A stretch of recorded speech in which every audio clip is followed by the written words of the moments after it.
When it comes to family, let me tell you something for a fact, and this is something that I usually advocate, because one thing, there is a stigma on therapy. Yeah. Therapy actually works. It's stigma, And yeah. yes, and for a fact, research has shown that ladies are easy to have therapy sessions with professional psychologists and stuff like that. All right. But the men, there's that stigma. The moment you mention therapy to a man, they'll be like, what am I going to speak? You know, I'm on TikTok, and there's a video that has been circulating, and it has a lot of views.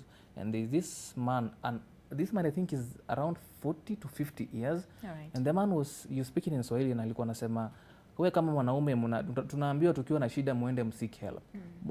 Ukaa na shida yako, mwanamume ni kukufa na shida yake, you know. No.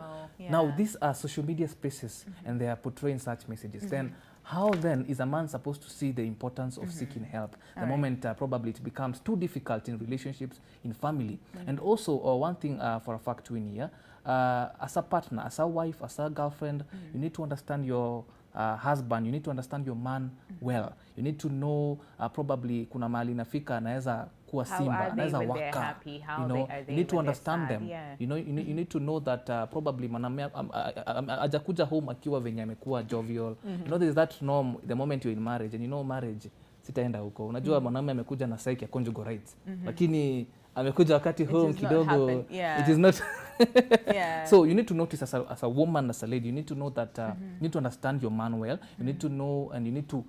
I'm one advocate of the moment your man gets home as a lady, please hug your man. Usianze complain, usianze kumtukana. You know, verbal abuse, emotional abuse. Okay. This man will carry the same to work. For example, if this man is a CEO. But what if they're carrying from work to home? And I see you. I mean, and I get that. Support is absolutely important. Yes. It's important for all of us to support one another. Of course, we'll also be talking about, so then how do we promote that environment, that, you know, that safe space that men can actually come to, you know, to even a female colleague and tell them, listen, hey, me, I'm struggling, right?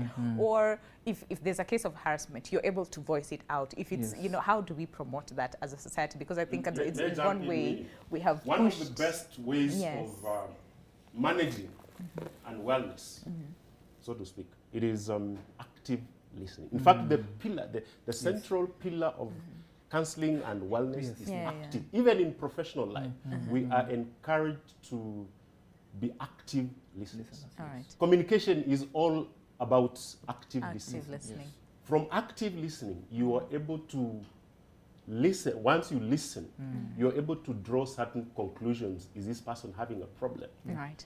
You are able to learn, and as we are told, knowledge is power. You gain a lot of knowledge. That's true. And not only is knowledge powerful, knowledge can heal you.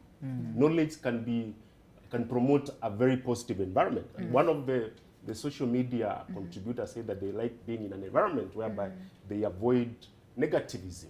All right? That is very important for a person to feel safe.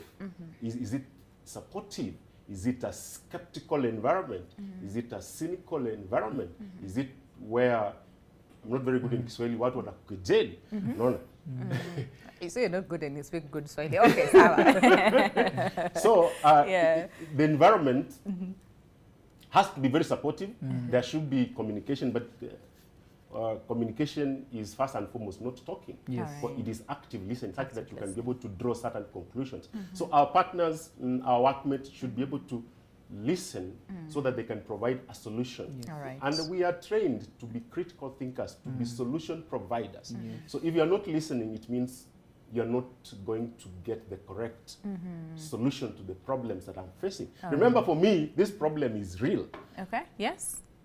It is absolutely real. Probably from your skeptical mind, it is not real. But it is good to be in my shoes. In fact, as I mentioned earlier, the issue of emotional intelligence. One of the components of emotional intelligence is empathy. Yes.